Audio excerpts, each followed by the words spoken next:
ни игра с българските буквички. А днес ще си играем именно с буква звук Л. Л като лъв. Л като лимон. Ето как се изписва и ръкописната буква голяма и малка Л. Надявам се, вече си я написал в своята тетрадка и можеш да я познаваш отдалече. Нека да продължим. Буква Л е сонарен съгласен. Ще си кажеш защо?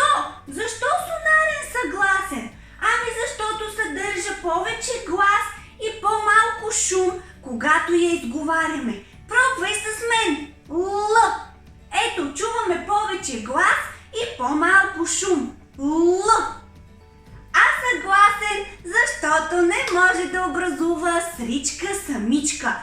Трябва и другарче, трябва и приятелче. Защото звук с шум и звук с глас срещнали се и тогас, проиграли те игричка, направили си сричка. Ето тук специално за теб съм написала отворените и затворените срички. Ти също можеш да ги запишеш в своята тетрадка, също като мен, с синьо за съгласните и червено за гласните. Хайде сега да ги изговорим заедно с теб. Ла, ло, ло, лу, ле, ли. Браво, справи се чудесно! А сега затворените. Ал, ул, ол, ул, ел, ил. Браво! Това бяха срички с буква звук Л. А знаеш ли, че срички, малки весели сестрички, бързо вие се подредете и в думичка се превърнете. Ето, че от сричките можем да си направим думички. Когато съчетаем различните срички, получаваме различни думички. Можеш да запишеш в своята тетрадка думичката лак. Също така да си вземеш едно синьо и червено моливче или фломайстерче, каквото имаш в къщи, за да направим какво?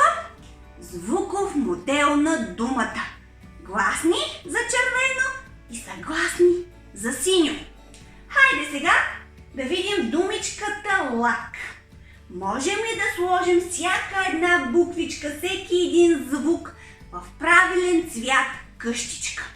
Казахме, че буква Л е съгласна, затова и слагаме в синя къщичка. Ограждаме Л в синьо. А вече знаем, че е гласна и е в червено.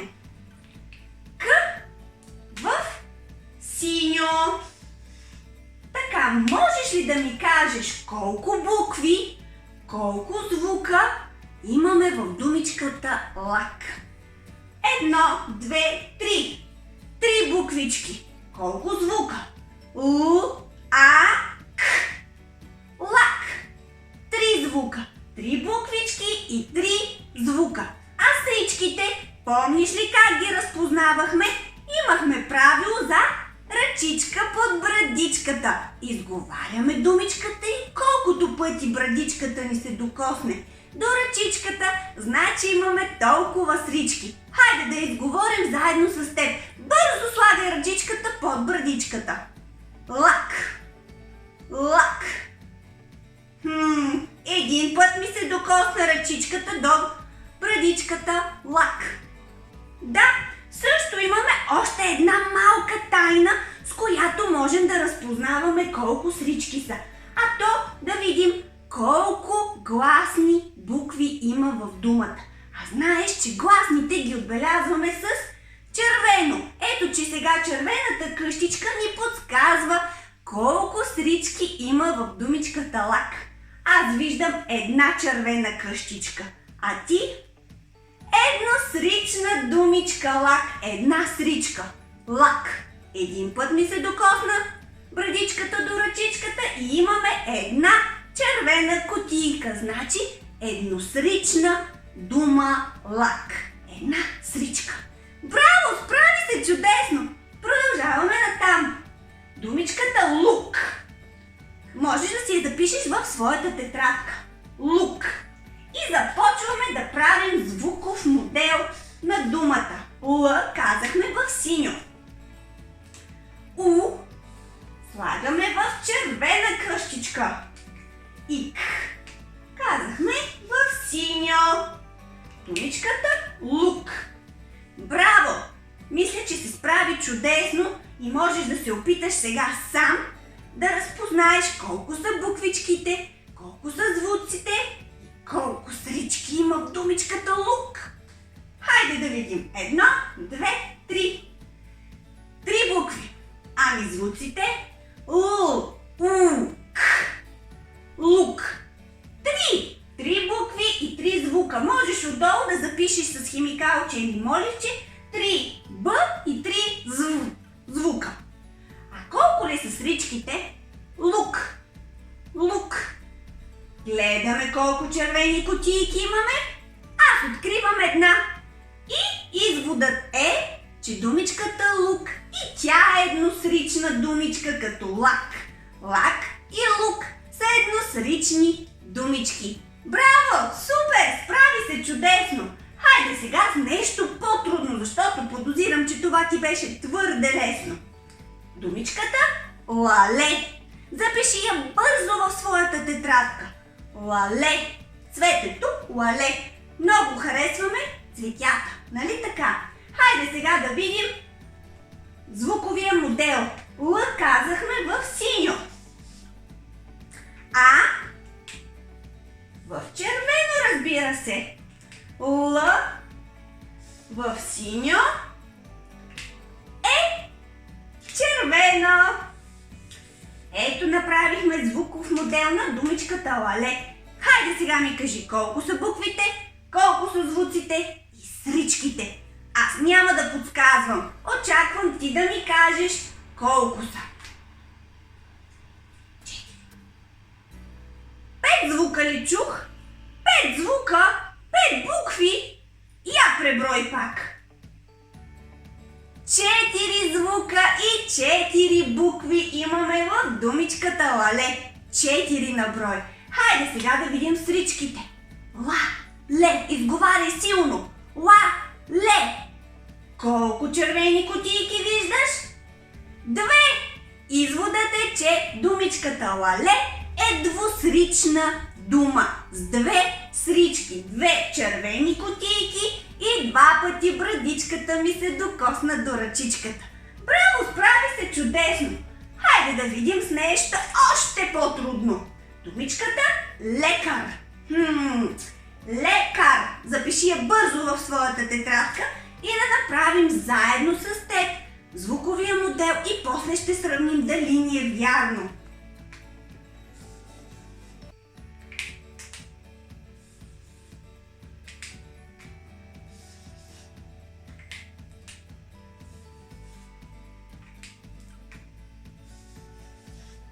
И ти ли го направи същото като мен? Синьо, червено, синьо, червено, синьо! Браво! Хайде сега да ми кажеш колко са буквите и колко са звуците. 1, 2, 3, 4, 5. Лекар. Лекар. Аз виждам 5 букви, 5 звука и 2 срички, защото имаме 2 червени къщички. Лекар е двусрична дума от 2 срички. Браво, справи се чудесно! Хайде да видим с думичката малини. Нещо по-трудно запиши в своята тетрадка. Малини. Ах, че вкусно! Кой обича да си похапва малинки? Всички обичаме малинки. Хайде сега да видим М в синьо. А в червено. Казахме в синьо. И е в червено. Н синьо и в червено. Малини. Синьо, червено, синьо, червено, синьо, червено. Браво! Хайде сега да ми кажеш колко са буквите, колко са звуковете, а след това да определим и колко колко броя срички има? 1, 2, 3, 4, 5, 6. М, А, Л, И, Н, И. Олеле, какво откриваш ти? 6 букви, 6 звука и колко срички? Ма, ли, ни. Олеле, колко срички? Ма, ли, ни. Една къщичка, втора, трета червена къщичка, 3 срички. Трисрична буквичка, думичка малини. Трисрична с 3 срички. Леле. Казахме 6 букви, 6 звука и 3 срички. Браво!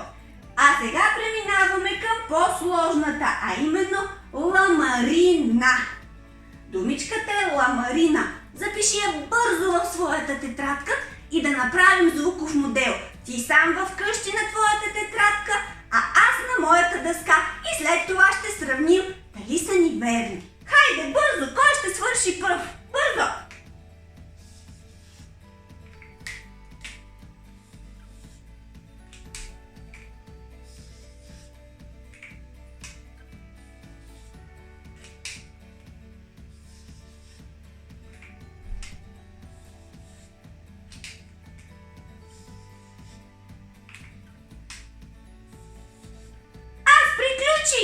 Ти готов ли си? Или ме изпревари?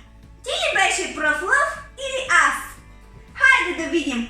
Имам синьо, червено, синьо, червено, синьо, червено, синьо, червено. Хайде сега да видим колко букви, колко звука и колко срички. 1, 2, 3, 4, 5, 6, 7, 8 букви! 2, 3, 4, 5, 6, 7, 8. Л, А, М, А, Р, И, Н, А. 8 букви, 8 звука. А колко ли са сричките? Ла, ма, ри, на. Гледаме кутийките. 1, 2, 3, 4. 4 срички. Леле, 8 букви, 8 звука, 4 срички. Браво! Ето това беше нещо трудно, но вече знам със сигурност, че го научи и ти е лесно. Браво! Справи се чудесно! Сега можеш ли да ми кажеш да определим родовете на тези хубави думички? Мъжки род, женски род или среден род е думичката? Хайде сега да видим думичката лак. Как определяхме дали е мъжки, женски или среден? Ами с числителното 1, 1, 1. Един мъж, една жена, едно дете. Ако можем да кажем един лук или една лук или едно лук, кое според теб е правилното? Един, извинявам се, лак. Един лак. Или едно лак. Или една лак. Не можем да кажем така. Можем да кажем един лак. Един мъж. Значи родът е мъжки род. Мъжки род при думичката лак. Браво! Хайде сега да видим умалителното на думичката лак. Можем ли да кажем малък лак? Не. Малък лакче. Малко лакче. Браво! А бройното е един. Нали така? Един лак, много лакове. Един лак, много лакове. Браво! Хайде да видим, да пробваме с думичката лук. Мъжки род, среден род или женски род?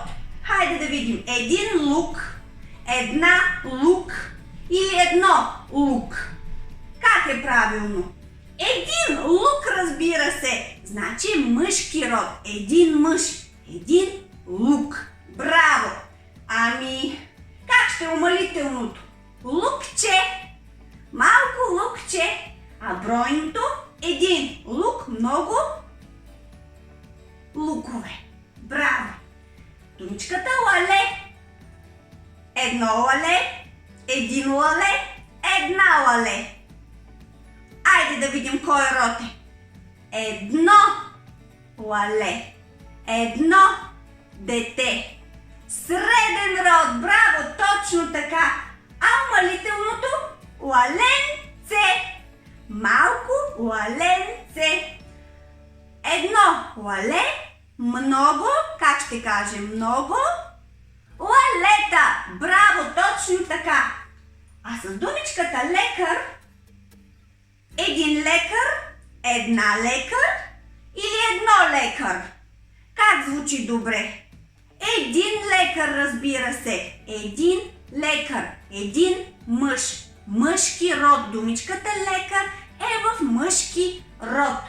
Ами, как ще кажем умалителното?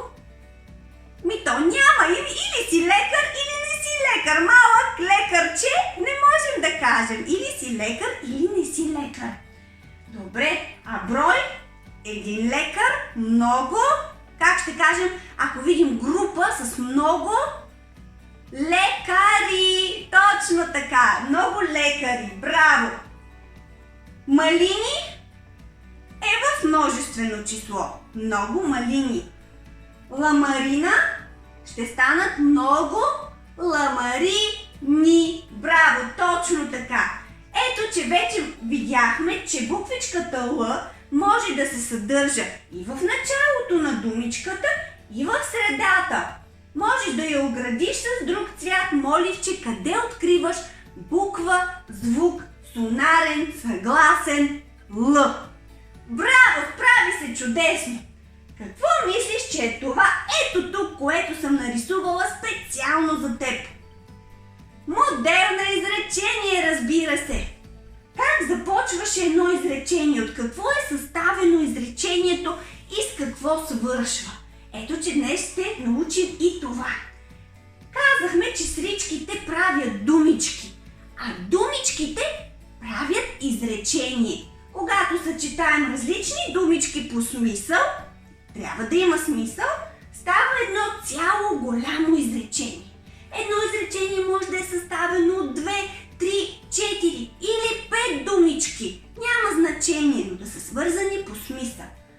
И казахме, едно изречение винаги започва с главна буква. Винаги. Ето и отбелязваме го на моделчето с ето такава чертичка, че думичката започва с главна буква. Така, с какво свършва изречението? С препинателен знак. Тук препинателният ми знак на моя модел е точка. Значи изречението ми ще съобщава нещо. Нещо ще ти казва. Затова завършва с точка. Какво още може да завършва едно изречение? Ами с въпросителен знак. Когато е въпрос, когато питам. Какво е времето днес? Ето това е въпросително. Ще сложа на края на изречението какво е времето днес. Въпросителен знак. Другият знак беше удивителен знак. Когато искам да изразя чувство, когато искам да покажа, че съм ядосан, когато искам да заповядам нещо или когато искам да се възхитя, например, колко е топло днес. Слагаме удивителен знак. Мама вкъщи казва ли ти, оправи си леглото? Слагаме удивителен знак. Защото мама е казала, наредила е да си оправим леглото. Слагаме удивителен знак. Браво!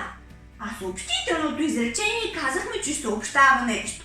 Например, днес е много топъл ден. Точка. Съобщила съм ти, казала съм ти, че днес е много топъл ден. Добре, хайде сега да направим и това изречение. Според теб колко думички съдържа моето изречение, моя модел на изречение? Аз виждам 3 чертички, значи трябва да има 3 думички. Според теб изречението лисицата е хитра, мога ли да съвпадне с този модел на изречение? Лисицата е хитра. Лисицата е хитра. Да, ето че изречението съвпада с модела. Може да стане в нашия модел. Също така е и съобщително изречение. Казваме, лисицата е хитра. Уведомявам те. Казвам ти, за да знаеш, че лисицата е хитра. Затова слагаме точка в края на изречението. Браво! Справи се чудесно! Колко много нови неща днес научи! А сега специално за теб, за награда, както винаги, имам гатанка. Слушай внимателно! Отвори си ушите! Отвори си очите! И слушай внимателно! С дебела опашка и хитри очи, бързо се движи и с гъсти гори. Рижава козина топли гърбаи, зайци и мишки имат страха й. Що е то? Започва с нашата любима днескашна буква Л. Днешната ни буквичка Л. Любима. Помисли добре. С дебела опашка и хитри очи, бързо се движи с гъсти гори. Рижава козина топли гърбаи, зайци и мишки имат страха й. Що е то? Лисица, разбира се! Браво! Справи се чудесно! Надявам се днешната игра ти хареса и ще се видим в следващото видео. До скоро!